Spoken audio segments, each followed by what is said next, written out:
কি বলতে চাইছেন আপনি? এই অর্ণা, তোমার বন্ধু তো দেখছি খুব রাগী। অবশ্য হবেই তো, ইয়াং ব্লাড। মনে হয় আপনি আমার জুনিয়রই হবেন। তাতে কি যায় আসে? এই না না, কিচ্ছু যায় আসে না, জাস্ট একটা কথার কথা বলছি আমি।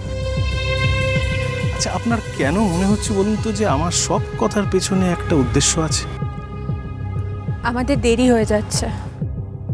ওই দেখো, এত বন্ধু বন্ধু করো, আর যেই বন্ধুর সঙ্গে দেখা হয়েছে অমনি ছটফট করছো কখন তুমি চলে যাবে। এটা কি ব্যাপার বলো তো? আর অন্য কিসের দেরি? তুমি আমার মাসিমণিকে না চেনো না জানো তো, আর তোমার কি যদি দেরি হয়? আর যদি দেরি হয়ও, কোনো এক্সকিউজ দেওয়ার থাকলে আমি মাসিমণিকে বলে দেবো। কি প্রত্যুষ, তাই না? আর একটা জিনিস খেয়াল করেছো, বিয়ে হতে না হতেই অর্ণা কিরম সংসারী হয়ে উঠেছে? খেয়াল করেছি। আমি তোকে পরে ফোন করব। না প্লিজ, আমাকে ফোন করিস না। আমি খুব বিজি থাকবো। আমায় ফোন করে ডিস্টার্ব করার কোনো দরকার নেই। আর তুই ফোন করলি যে আমি ধরতে পারবো এমনটা তো নাও হতে পারে। জানি তোর কথাগুলো খারাপ লাগছে, তাও মুখের ওপর বলছি। বাপরে, এত বিজি থাকবেন যে পুরনো বন্ধুর একটা ফোন ধরতে পারবেন না? এমন বন্ধু যে কিনা আপনার জীবনে আপনার বেস্ট ফ্রেন্ড। আমি কি আপনাকে একবারও কথাটা বলেছি? আপনি কি করে ধরে নিলেন কি আমার বেস্ট ফ্রেন্ড? বারে, অর্ণাই তো বলে আপনি নাকি অর্ণার বেস্ট ফ্রেন্ড। আপনি যদি অর্ণার বেস্ট ফ্রেন্ড হন তাহলে আই গেস অর্ণাও আপনার বেস্ট ফ্রেন্ড। সব ইকুয়েশন নিজের পছন্দ মতো মেলাতে চাইছেনই বা কেন? অর্ণা আমাকে বেস্ট ফ্রেন্ড মনে করে মানি যে আমি অর্ণাকে বেস্ট ফ্রেন্ড মনে করব, এমনটা তো না হতে পারে। এসব কথা থাক না, ওর হয়তো সত্যি কাজ আছে, আমাদের দেরি না হলেও ওর দেরি হয়ে যাচ্ছে। Oh I am so sorry Arna, I am so sorry. আমি দেখছি আমার বিবেচনার খুব অভাব, খুব খুব খুব অভাব। Mister Pratyush, please don't mind. বলছিলাম একদিন আসুন না বাড়িতে।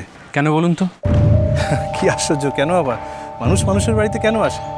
এই তো এমনি আপনার সঙ্গে আলাপ পরিচয় হয়ে গেল, তাই বলছিলাম যে একদিন যদি আপনি। একবার বললাম তো আপনাকে, সময় হবে না। ওহো, আপনি দেখছি খুবই ব্যস্ত। মানে পুরনো বন্ধু টন্ধুর জন্য আপনার হাতে আর সময় থাকছে না। তো আপনার এই বন্ধু তো কদিন পরেই বিদেশ চলে যায়। তো না মানে বলছিলাম ওই যাওয়ার আগে যদি আপনি কি বুঝতে পারছেন না কি বলছি? আপনারা বিদেশে যাওয়ার আগে আমার পুরনো বন্ধুর সাথে বন্ধুত্ব যাচাই করার ইচ্ছে বা সময় কোনোটাই আমার নেই। আমার জীবনে এখন একটাই প্রায়োরিটি, এটা চাকরি জোগাড় করা। আসছি। প্রত্যুষ, বল। তুই আমাকে কথা দিয়েছিলি তুই গান গাইবি। কথা, অনেক কথা হয় জীবনে অর্ণা, জানিস তো? তুই তো আমাকে অনেক কথা দিয়েছিলি, তাই না? সেগুলো একটা হয়েছে? ধরে নে না কথাগুলো সত্যি ছিল না, জাস্ট কথার কথা ছিল। আচ্ছা, আপনি এত রাগ করে আছেন কেন? আমি রাগ করতে যাব কেন? কার উপর রাগ করব? কেনই বা রাগ করব? আমার রাগ অত সস্তা না। আমার কথা ছাড়ুন। By the way, nice to meet you. Oh same here. আবার নিশ্চয়ই আমাদের দেখা হবে। ইনসিডেন্টালি যদি রাস্তায় দেখা হয় সেটা আলাদা কথা, এছাড়া আমাদের তিনজনের দেখা হওয়ার কোনো সুযোগ নেই। অন্তত আমার দিক থেকে যাতে সেই সুযোগটা না তৈরি হয় সেটার অ্যাসিওরেন্স দিলাম। সব কি আর আপনার উপর নির্ভর করে? আমার তো মনে হচ্ছে আমাদের খুব শিগগিরই আবার কোথাও না কোথাও ঠিক দেখা হবে।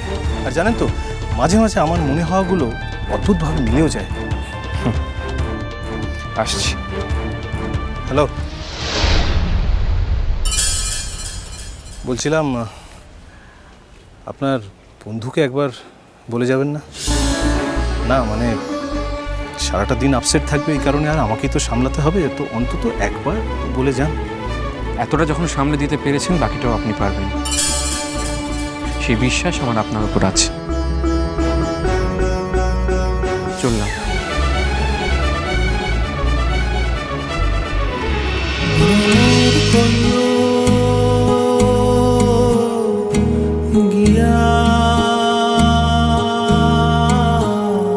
শ্রীকৃষ্ণ বিচ্ছেদের অনলে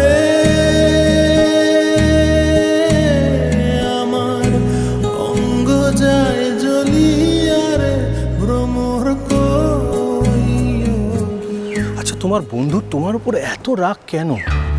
এই সিন ক্রিয়েট করাটা কি খুব দরকার ছিল? আমি কি বলেছি প্রত্যুষের সাথে রাস্তায় দেখা হলে ওকে ডেকে দাঁড় করাতে? কি আশ্চর্য অন্না, আমি তো তোমার জন্যই প্রত্যুষকে রাস্তায় ডেকে দাঁড় করালাম। কি জানি বাবা, আমি যদি জানতাম যে প্রত্যুষকে রাস্তায় ডেকে দাঁড় করালে তুমিও এতটা রেগে যাবে, তাহলে আমি... প্রত্যুষ খুব পজেসিভ। ও কোনোদিনই আমাকে অন্য কারোর সঙ্গে সহ্য করতে পারেনি, আজও পারে না, ভবিষ্যতেও পারবে না। সেই জন্য এইভাবে রিয়াক্ট করলো। প্রত্যুষ খুব পজেসিভ, তাই না? মানে এই যে তুমি আমার সঙ্গে রয়েছো, আমার সঙ্গে একই গাড়িতে আমার পাশে বসে যাচ্ছ, আমার সঙ্গে বিদেশ চলে যাবে, এটাও কিছুতেই সহ্য করতে পারছে না। কেউ সহ্য করতে পারে না।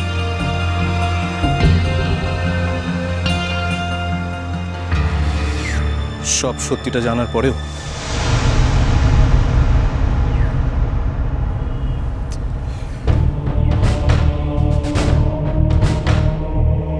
যেই মেয়েটার সাথে তুমি রিলেশনশিপে আছো তাকে কেন বিয়ে করলে না? আরে তাকে বিয়ে করতে পারেনি কারণ তার হাজবেন্ড তাকে ডিভোর্স দিচ্ছে না। আর সে যদি একদিন ডিভোর্স পায়? সেই ডিভোর্স পেলে আমরা হয়তো বিয়ে করে নেবো আবার।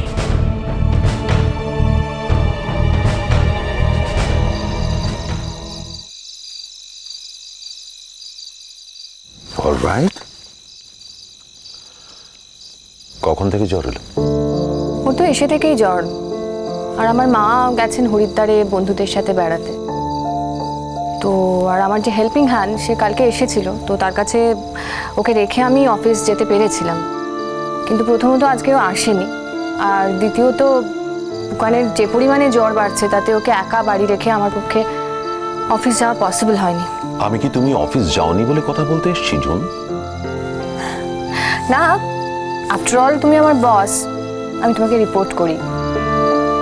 আমি যদি অফিস না যাই তোমাকে তো আমার জানানো উচিত। ইনফ্যাক্ট আমি ফোন করেছিলাম, কিন্তু এতটা ডিটেল তো ফোনে বলা যায় না। আমি কবে অফিস যাব ঠিক বলতে পারছি না গো। মানে আমার ছেলে যতদিন না সুস্থ হচ্ছে আমার পক্ষে অফিস যাওয়া সম্ভব হবে না। সবচেয়ে বড় কথা, আমাকে তো দেখার কেউ নেই, সবকিছু তো আমাকে একাই সামলাতে হচ্ছে। আর বুকানের এখন জ্বর হয়েছে, ওর টেস্ট করানো, ওকে ডাক্তার দেখানো, সবই তো আমার একার রেসপন্সিবিলিটি। আমরা কি নেই জুন? আমরা আমরা মানে তুমি কাকে মিন করছো অন্যদা? মানে আমরাটা কে? আমরার কথা এখানে আসছে কেন? জুন, আমি আমার কথা মিন করছি, আমার কথা। তুমি তুমি বোঝাতে আজকাল বহু বছর ইউজ করো, রাইট? না, আমি তো সেটা জানতাম না।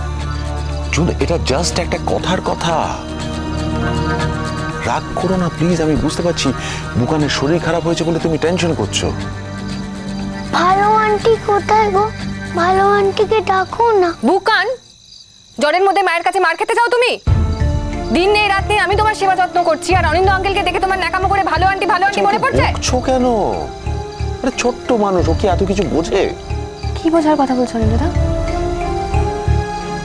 আরে ও কোনটা সম্ভব কোনটা সম্ভব নয় সেটা কি বোঝে? সেটাই বলার চেষ্টা করছি আমি।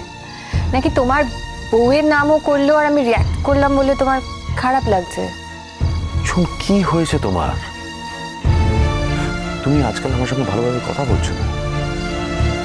কই এর আগে তো আমাদের মধ্যে কোনো রকম কোনো সমস্যা ছিল না, কারণ আমি তখন খুব আলগা আলগা ভাবে তোমাদের বাড়ি যেতাম।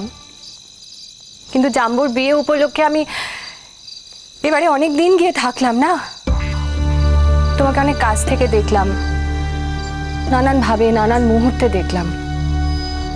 আর শুধু তোমায় কেন, তোমাদের বাড়ির বিভিন্ন সদস্যদের দেখলাম, বিশেষ করে তোমার ছোট ছেলে, তোমার বোনের হাজবেন্ড আমাকে যে ভাষায় অসম্মান করলো আমি তো জাস্ট ভাবতেই পারি না। আর শ্রীময়ী যখন তখন আমাকে যেভাবে আক্রমণ করলো, যে ভাষায় আক্রমণ করলো, আমি কি সত্যি সেটা ডিজার্ভ করি অনিন্দদা? তোমার জন্য তো আমার এতটা স্ট্রেস নেওয়ার কোনো দরকার ছিল না। হ্যাঁ ঠিক আছে, আমার তোমার সাথে একটা সম্পর্ক হয়েছিল, হয়তো একটা বন্ধুত্ব হয়েছিল, কিন্তু আমি তো কখনো কোনো এক্সপেকটেশন নিয়ে তোমার সাথে মিশিনি। আর যদি আমার কোনো এক্সপেকটেশন থেকে থাকে, আমি তো জানতাম যে সেই এক্সপেকটেশন আমার কোনোদিনও পূরণ হবে না। আমি তো জেনে বুঝে সম্পর্কে ঢুকেছি।